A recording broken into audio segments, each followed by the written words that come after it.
네, 안녕하십니까. 이번 시간에는 주제의 보편성과 특수성이라는 문제를 가지고 말씀을 드리도록 하겠습니다. 강의의 내용은 우리가 제1강에서 1강 착상이 시작이다 해서 말씀드린 것과 또 지난 시간에 말씀드린 바하고 크게 다르지 않습니다. 그렇지만은 주제의 보편성이라는 것, 또 주제의 특수성 또는 개별성이라고 하는 것에 초점을 맞추어서 말씀을 드리려고 합니다. 먼저 소재에서 주제를 이끌어내기를 우리는 의미화 과정이라고 하는데, 그 의미화 과정에 대한 전체 도식을 제시하면은 이와 같습니다. 수필의 소재가 되는 것은 이제 경험이죠. 그래서 이 경험은 지극히 개인적입니다. 그래서 우리가 수필 쓰기의 시작은 이런 개인적인 경험을 기록하는 데서 출발한다고 볼 수 있습니다. 자, 그렇지만은 기록하는 데서 머물지 않고 이 경험에 대한 해석을 통해서 이제 의미를 찾아내야 하는데요. 이 해석이라고 하는 것은 결국 보편적인 가치, 뭔가 특별함을 지니고 있으면서, 특수함을 지니고 있으면서 보편적인 가치가 있는 의미로 환원시킨다고 생각을 하면 되겠습니다. 그러니까 이 두루 공감할 수 있는 그런 보편적이고 또는 일반적인 의미를 우리가 찾았을 때 그것을 수필의 주제라고 하는 거죠. 그래서 이제 이 의미를 찾아낸다고 하는 것은 결국 개별성에 머물지 않고 보편적인 것으로 나아가는 것이다, 이렇게 생각하시면 되겠습니다. 그럼 이 보편화라고 하는 것은 뭐냐 하면은 나뿐만이 아니라 다른 사람들도 모두 그렇게 느끼거나 또는 그렇게 인식할 수 있도록 하는 것이 이제 보편화라고 할 수가 있죠. 그래서 이 수필을 창작하는 데 있어서 이 보편성을 확보하고, 또 그러면서 뭔가 특수한 그런 주제를 확보하는 것이 매우 중요하다. 그래서 이 폭넓은 공감을 불러일으키는 그런 주제를 만들어 내야 하는 거죠. 자, 그러면 이 시공간을 초월하는 보편적인 주제를 우선 만들어라 하는 겁니다.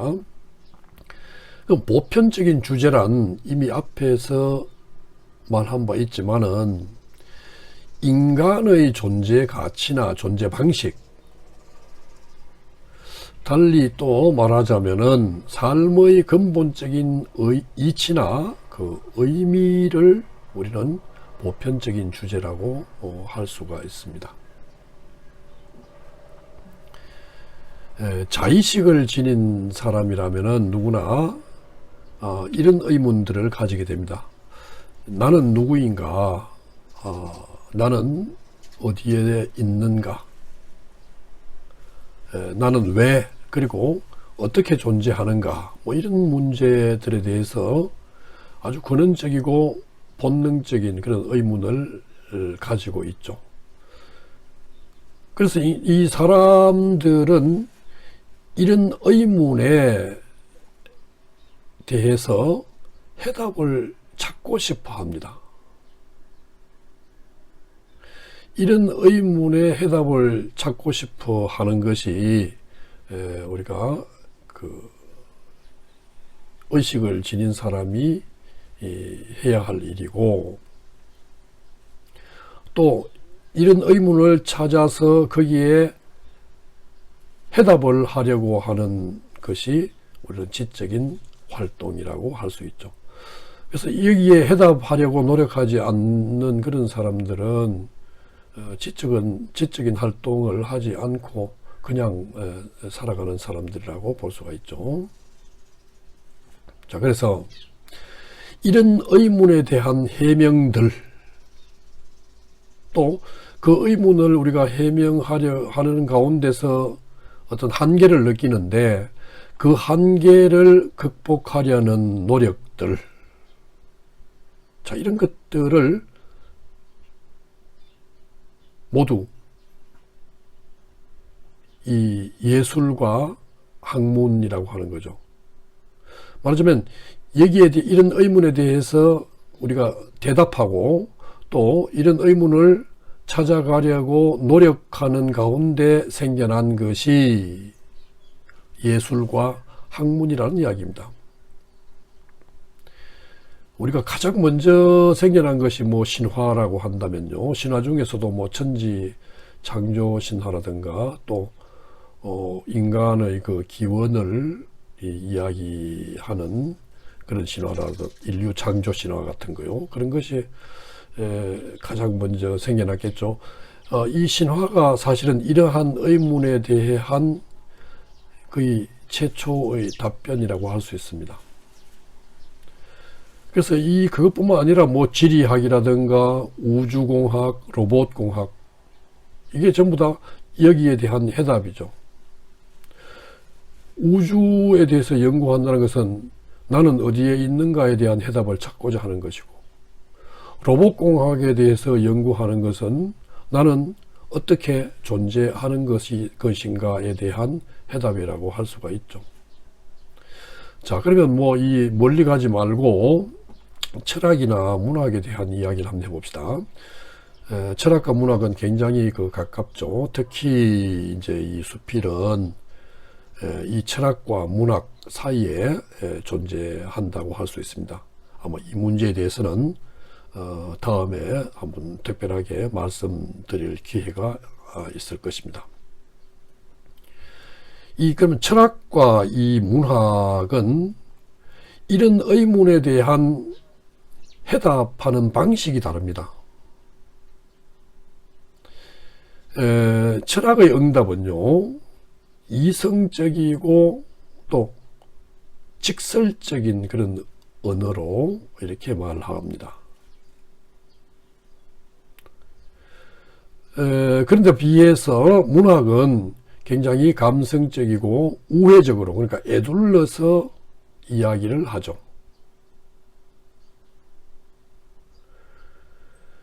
그래서 철학이 이성적이고 직설적인 언어로 이렇게 대답을 함으로 해서 철학은 매우 관념적이고 추상적인 언어로 이루어져 있다. 반면에 문학은 감성적이고 우회적인 언어로 이렇게 응답을 하면서 아주 경험적이고 구체적인 언어로 이루어지게 되는 거죠. 자, 이와 같이 우리는 이러한 의문에 대한 그 해답을 찾아 나서면은 결국 그게 인간 존재 가치나 존재 방식에 관한 이야기이고, 또 삶의 근원적인 근본적인 이치나 또 삶의 의미에 관한 이야기다.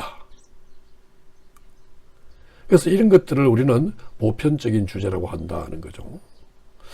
결과적으로 수필이라고 하는 것은 결국 자기 성찰을 통해서 인간을 이해하는 데 이르려는 글자가 지금 사진에 가려서 안 보이네요. 글이라고 이렇게 생각을 하시면 되겠습니다.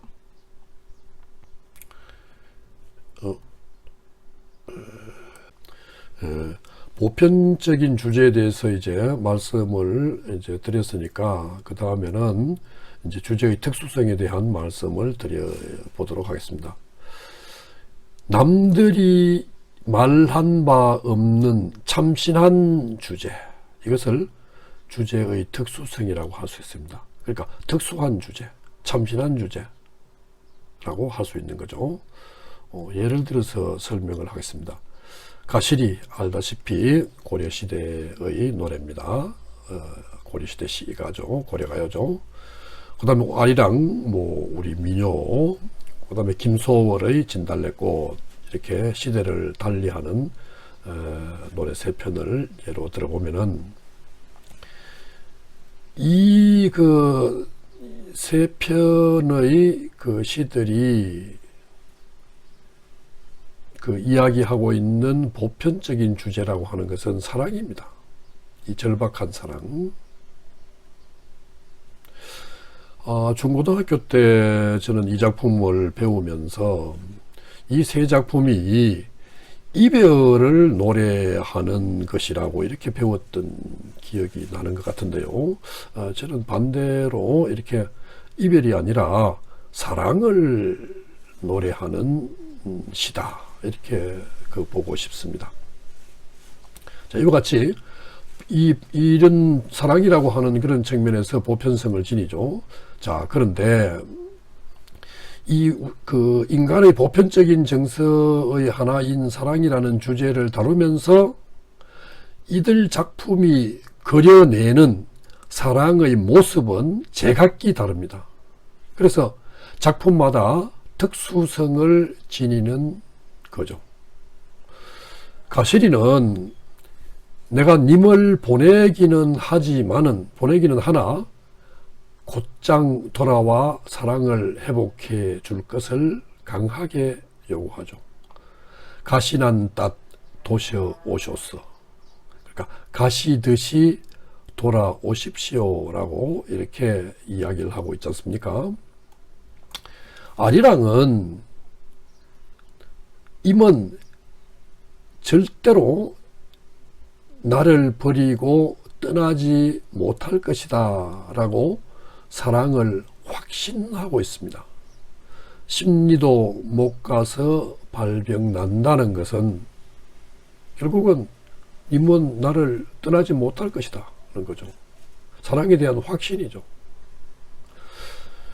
진달래꽃은 내가 차라리 이제 님을 보내면서 임의 행복을 빌겠다고 하는 거죠. 그렇게 해서 희생적인 사랑을 보여줍니다. 자, 이와 같이 똑같은 사랑을 이야기하면서 각기 작품마다 이렇게 다른 특수성을 지니고 있죠. 자, 이와 같이 우리가 수필을 쓸 때 주제는 이미 사랑에 대한 이야기는 많은 작품들이 이야기를 했죠. 그래서 특별한 것이 없다 하더라도 이 주제에 접근하는 방식이라든가 또는 구체적으로 어떤 사랑을 이야기하고 있느냐 하는 그런 부분에 있어서는 굉장히 어떤 독창성과 개성을 요구하고 있습니다. 이렇게 남들이 이제 이야기하지 않는 바를 이야기해야 결국은 참신한 거고, 그죠? 요새 쌈박하다고나 하나요? 쌈박하고, 또 참신하고 쌈박한 그런 주제가 바로 주제의 특수성이라고 이렇게 말씀을 드릴 수가 있습니다. 수필가 장미숙의 허공을 밟다라고 하는 작품을 예로 들어서 말씀을 드려보겠습니다. 이 작품은 인생을 얼음사니의 외줄타기에 비유하고 있습니다. 인생을 외줄타기에 비유하는 것이야 그다지 새로울 것이 없죠. 그렇지만은 개별적인 삶에 대해서 굉장히 사려 깊은 통찰을 하고 있고, 그 통찰을 통해서 삶의 이면에 숨어 있는 보편적인 의미를 읽어내는 과정이 매우 돋보이는 그런 작품입니다. 이 작품은 그러니까 얼음사니의 외줄타기와 친정어머니의 인생 역정, 그 다음에 화자 자신의 어떤 삶, 이 세 가지의 그 소재를 은유적인 관계망에 얽어내고 있습니다. 이 세 가지를 전부 다 은유 관계에 놓는 거죠. 이 은유적인 그 관계망, 마치 거물망처럼 굉장히 치밀하게 잘 짜여져 있는 그런 작품입니다. 그러면 이제 여기서 이렇게 이제 이 은유적 관계망을 얽어내어서 획득하는 그 주제, 그러니까 보편성과 특수성을 구비한 그런 주제를 이제 획득해내는데요. 또는 뭐 해석해냈다고 할까요? 이 삶이라고 하는 것은 얼음산이가 허공을 밟듯 늘 그 위태하고 또 그 얼음산이의 삶처럼 고단하지만은 우리가 그러한 두려움에서 또 그런 삶을 살면서 그 받은 그런 상처 이런 것들을 드러내고 지혜롭게 이제 극복을 하고 이렇게 살아간다면은 결국은 어떤 삶의 그 주체로 이렇게 우뚝 설 수가 있다. 뭐 이런 이야기를 하고 있는 작품입니다.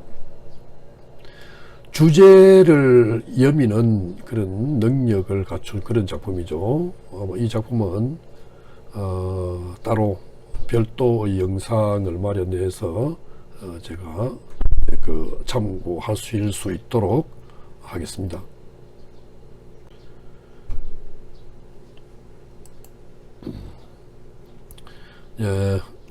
오늘은 여기까지 그 이야기를 하고요. 오늘 이야기는 여기서 마치고요. 다음 시간에는 그 수필서기의 구성 전략에 대해서 말씀을 드려보도록 하겠습니다. 경청해 주셔서 감사합니다.